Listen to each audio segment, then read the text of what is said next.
प्रकाशन जी महाराज का हम लोग को पहले परमिशन का बड़ा भयंकर अभाव था। बंबई वार्तालाप किया गया, अनेक जगह वार्तालाप किया गया। परमिशन जो था वो बहुत थोड़े दे रहे थे कि इतने महात्माओं से ऊपर परमिशन नहीं दिया जा सकता है। ये सब तमाम पहले तो उन्होंने पूरी तरह से रोक दिया था कि हम 10 महात्माओं को भी नहीं दे सकता। तमाम वार्तालाप होने के बाद हमने कहा हमारी खाली श्रद्धांजलि समारोह होगा, और श्रद्धांजलि समारोह के लिए महाराज प्रकाशानंद जी भी और अभी जो आनंद देव गिरी जी महाराज हैं, जिसका नाम पहले आवा था, और उनके साथ लगभग मेरा ख्याल है 40 साल तक साथ साथ रहने का अनुभव है, और एक साथ 40 साल दोनों जीवन बिताए। 17 साल उम्र में प्रकाशानंद जी हमारे शिष्य बने 86 में, और उस समय ही मतलब जो है ये आभा उस टाइम नए पुरुषी भक्ति हुआ। अभी इनका करीब लगभग 65 साल उम्र होगी, पुलिस रिटायर है, नाती पोता इनके हो चुका है, सब पुत्र वगैरह सब ठीक है, सब लोगों को भगवान की कृपा है।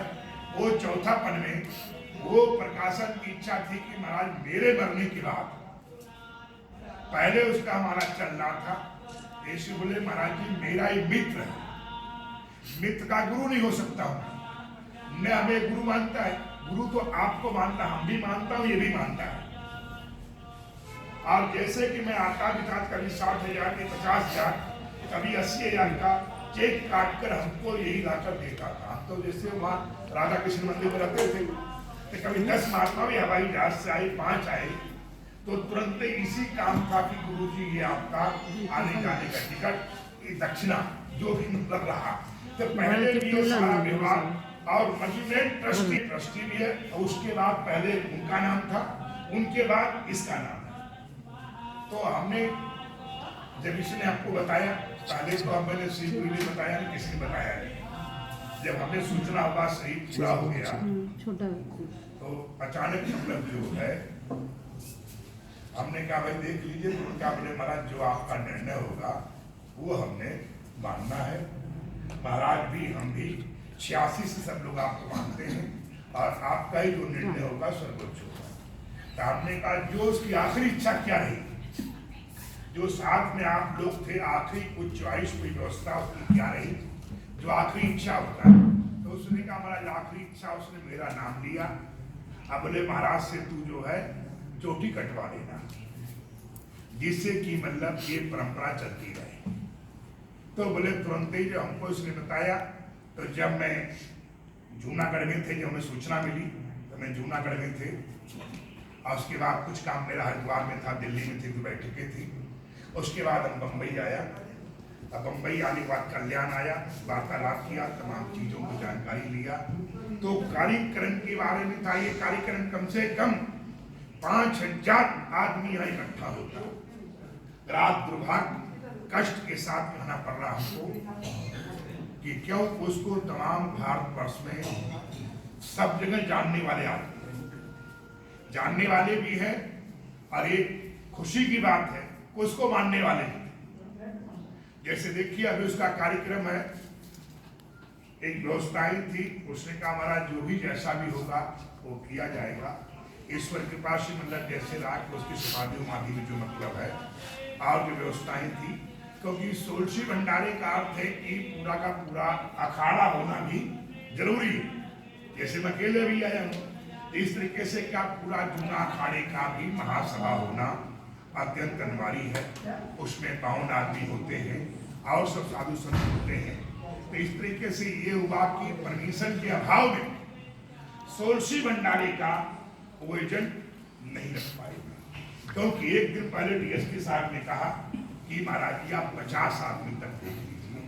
तो हमने कहा भाई देखिए 150 तो यहाँ महात्मा ही रहते हैं, 100-150 महात्मा रहते हैं, उनके बिना, और हमने कहा लिखित के बिना, तो उनका आप लिया कंप्यूटर से मैं लिख के आपको टाइप करके दे दूंगा, दे दिया परमिशन है दिया। क्योंकि मेरा एक रूल्स जिंदगी का है, बेगर सरकारी परमिशन के किसी प्रकार की वो एजेंट न हो। जैसे अभी कई जगह हुआ, साथ मुकदमा भी लग गया, जितने आए रोटी खाने उनके खिलाफ भी केस कायम हो गया। अब अपनी जमानतें गिरा फिर रहे नहीं अब और कई जगह होता रहता है। इस लक्ष्य में था, पर जहां भी मैंने वो एजेंट किया निश्चित वहां सरकार की अनुमति और सभी प्रकार के नियम का पालन, तमाम व्यवस्थाओं को ध्यान रखते हुए और उनकी राय बात से ही मतलब मैंने वो सारा काम किया। एक कुर्सी देखो खाली है, कोई कुर्सी खाली, वो जो बैठी हुई माता हो मत उठाओ, वो सब पानी माता है। जी महाराज के शिष्य है अग्नि अखाड़े के, तो हमारे जो अखाड़ों के तीनों अखाड़ों के वो जाप मंत्र रहे, हम लोग बीच में थे और हम लोग कभी कभी जगाते भी थे, हम लोग की अपनी शक्ति आघात कराते थे। ऐसे महाराज गोपानंद जी महाराज के शिष्य जूनागढ़ से आए हुए हैं। ये बहुत बड़ी खुशी की बात, अच्छी बात हमारे बीच में आए। तो मेन परमेश्वर की समस्याएं थी, इस कारण से बहुत काम नहीं थी। अभी हमने उसमें निर्णय किया कि पहले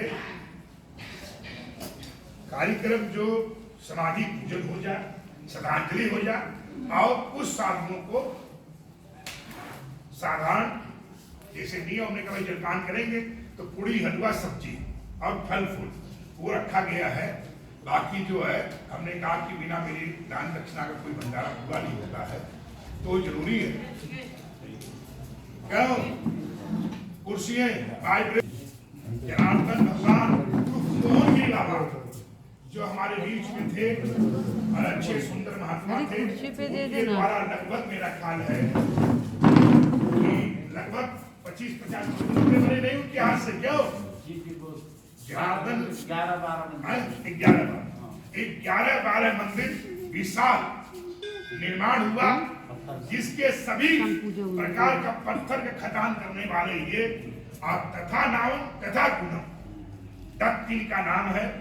और दत्त के त्रय ही महाराज के साथ रहकर सारी सृष्टि का, सारा पत्थर का, सारा खदान से और जाकर बैठते थे। जब तक मंदिर नहीं बनता था, जब तक पत्थर की सप्लाई आप देते थे। ऐसा समस्त जनार्दन परिवार गुरु परंपरा का कहना है। इस तरीके से मतलब है कि हमें चाहेंगे। आज कार्यक्रम क्या है? श्रद्धांजलि का। पंडित जी अपनी कार्रवाई ढीले बैठ जाओ, तो आज का कार्यक्रम मेन क्या है? श्रद्धांजलि। क्योंकि हमारे यहाँ नियम के नाम पे वीर गति हो जाने वाले महामंडलेश्वर प्रकाशानंद जी महाराज के पहले हम लोग समाधि में चलेंगे और समाधि में चलने के बाद उन्हें मतलब श्रद्धांजलि थोड़ा गोलाई में खड़े होंगे, दूर दूर खड़े होंगे, ये ध्यान दिया जाएगा। समाधि से सभी लोग 10 फीट कम से कम 15 फीट दूरी पर खड़े हो। गोलाई में होके सबके हाथ में फूल रहेगा और सभी लोग फूल वहां पुष्पांजलि अर्पण करेंगे। आप पुष्पांजलि अर्पण करने के बाद फिर हम लोग यहाँ आएंगे। तो यहाँ क्या एक हर फूल सब लोग बारी बारी से अपना श्रद्धांजलि अर्पण करेगा। मैं सब बैठे रहेंगे और सबको पहले फूल दे दिया जाएगा और सबसे फिर फूल लेकर थाली में लाके चढ़ा दिया जाएगा। ठीक है, सही रहेगा।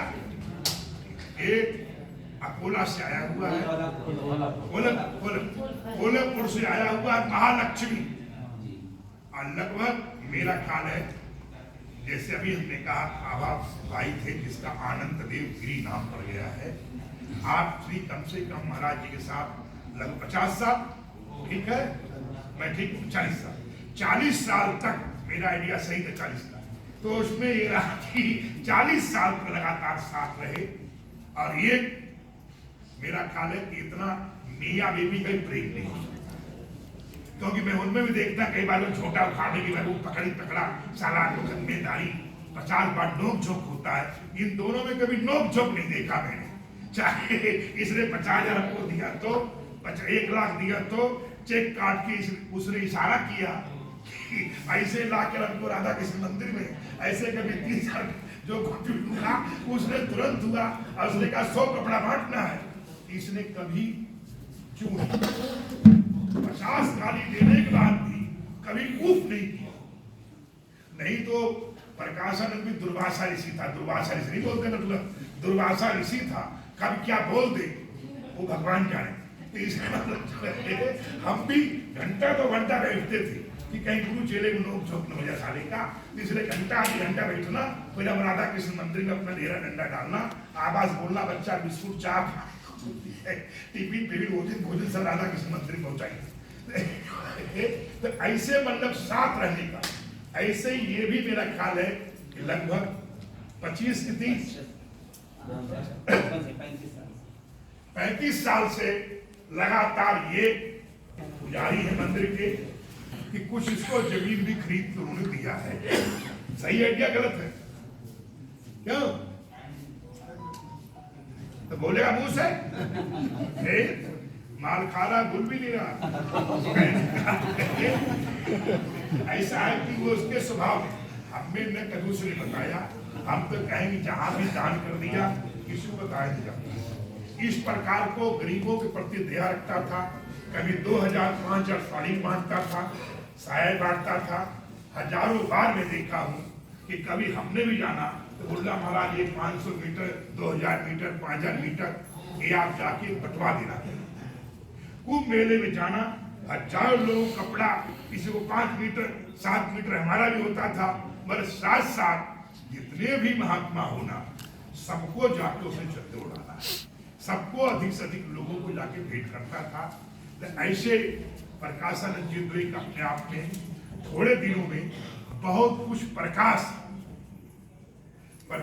जो उसने फैला गया, एक दुर्लभ और अद्भुत अपने आप में प्राणी था।